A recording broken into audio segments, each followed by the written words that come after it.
With the hope of a new archaeological discovery, we continue to follow the traces of civilizations. This time, we are in this clearing that emerges from among the trees in the peaceful atmosphere of the forest. As you can see, our field researcher tries not to miss even the smallest clues on the surface of the soil. However, the foundations of this discovery were actually laid long before the camera started recording. Yes, this device you see is a radiometer. This sensitive instrument helps archaeologists and field researchers detect underground structures or anomalies by sensing small changes in the magnetic fields beneath the soil. In earlier recordings, our researcher conducted a scan in this area with a radiometer. Now, they are filming again to share the results of that scan with you and to also show these anomalies on site. These blue areas appearing on the screen indicate magnetic differences in the soil. These differences can sometimes originate from underground voids, sometimes from previously excavated and disturbed soil, and sometimes from the presence of materials with different densities. As you can see, there are noticeable blue concentrations in this area. Here is the detailed analysis of the radiometer scan. The marked rectangular area on the screen is approximately the size that a human could fit into. This is quite an interesting data from an archaeological perspective. Such an anomaly could suggest the presence of a burial chamber or another structural formation underground. As our field researcher hopes, perhaps a valuable treasure has been hidden beneath these grounds for centuries. Now it's time to start excavation work to examine this promising anomaly more closely. Such archaeological excavations are long-term processes that require patience and meticulousness. As you can see, our field researcher is sometimes breaking the soil's resistance with a pickaxe and sometimes carefully removing the dug material with a shovel. The goal is to progress layer by layer without damaging the potential structure underground. And finally, the awaited moment has arrived. At the later stages of our excavation, a layer of stone was reached beneath the soil. At the moment, since the surfaces of these stones have not been fully cleaned, it is difficult to make a definite judgment about what kind of structure we are facing. However, it appears that this is more like an area created by human hands rather than a natural ground structure. In the following minutes, when the soil on the stones is completely cleaned, an even more interesting view emerges. Instead of an orderly wall structure, it resembles a pile of stone rubble haphazardly heaped.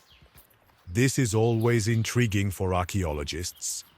Why might ancient people have piled these stones randomly beneath the soil? Did this pile have a purpose?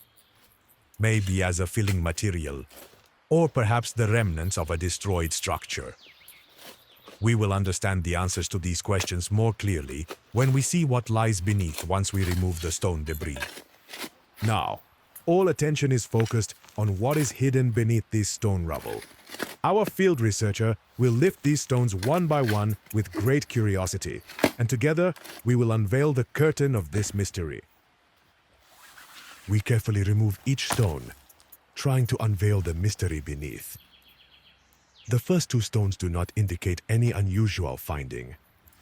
However, when we lift the third stone...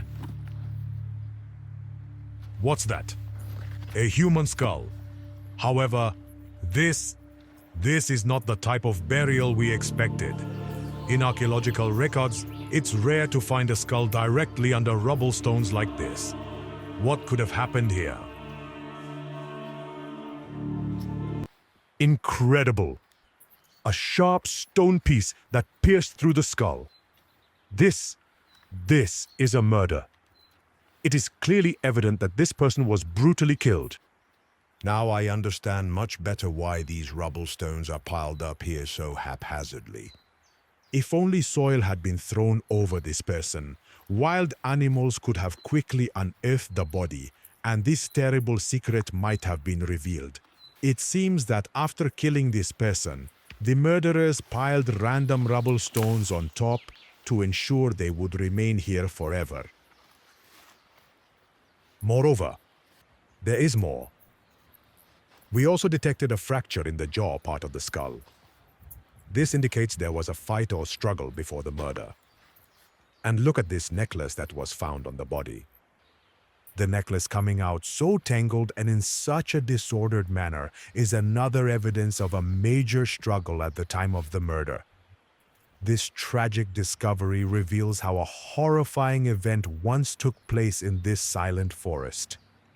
This intertwined necklace is like a bitter proof of the struggle during the murder. Now, by examining this necklace more closely, we will try to capture a cultural clue about when this tragic event occurred. At first glance, we do not see a distinct motif or symbol on the necklace that could point to a specific period or civilization.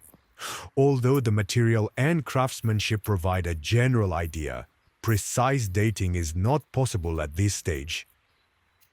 Such a piece should be examined in more detail by art historians and researchers specializing in ancient jewelry. For this reason, like all other findings on this necklace, it will be sent to the laboratory as soon as possible and presented for meticulous analysis by experts. However, what we can say for now is that the owner of this necklace was in a significant struggle at the time of death, and this reveals how sudden and grave the event was. It appears that the losses in this tragic event were not limited to just a head trauma. We also encountered a bracelet, understood to be antique, on the damaged left arm of the skeleton. Our initial examination showed that this bracelet was also damaged during the murder. During the cleaning operations, an object in the area of the hand bones caught our attention. Yes, it is a ring. If the motif on the ring is distinct, it can give us an important clue about which period this murder belongs to. Therefore, cleaning the ring and examining the motif in detail is of great importance. And now, a find that could change the course of the case. This is an artifact we believe to be a sword. Once we complete the cleaning of the sword, we might see that the first and most brutal blow in this person's murder was dealt with this sword. Perhaps the killers wanted to erase the traces of their crime, but had to leave this sword at the scene. One detail that caught our attention while examining this sword is the absence of the skeleton's left hand bones. This suggests the possibility that the left hand might have been severed or separated from the scene during the struggle at the time of the murder. All these findings are gradually illuminating the dark details of this tragic event.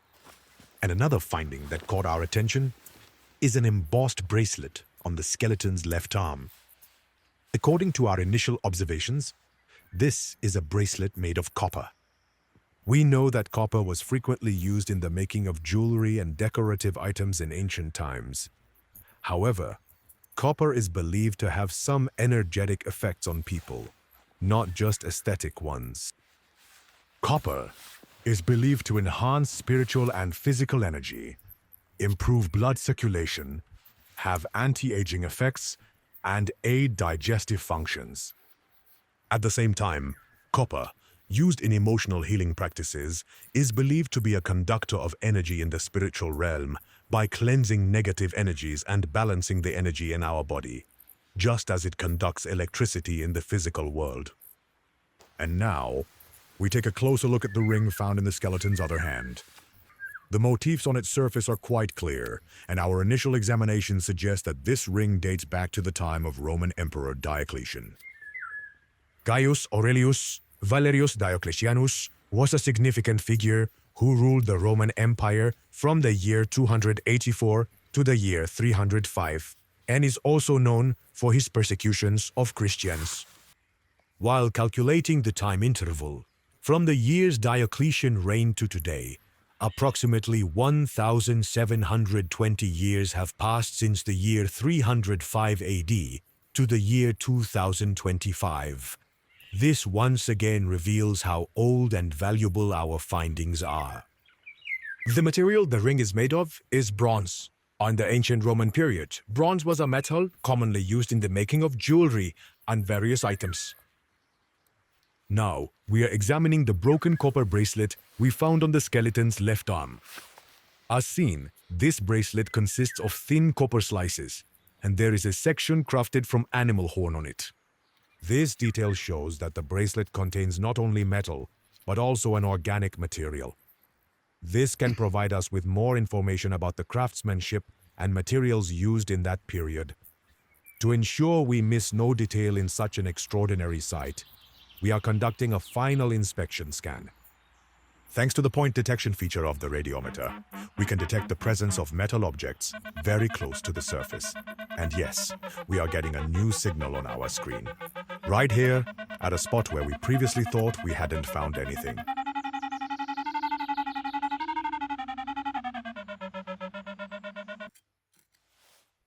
Incredible. Gold coins. This is truly an astonishing development. How could such a valuable find be connected to this tragic event? With the discovery of these gold coins, the question of why the murder was committed takes on a completely different dimension. Here, we need to evaluate two opposing hypotheses that could completely change the course of events. The first possibility is that this person was targeted by bandits for robbery and managed to hide their valuable gold by swallowing it, but was still killed afterwards.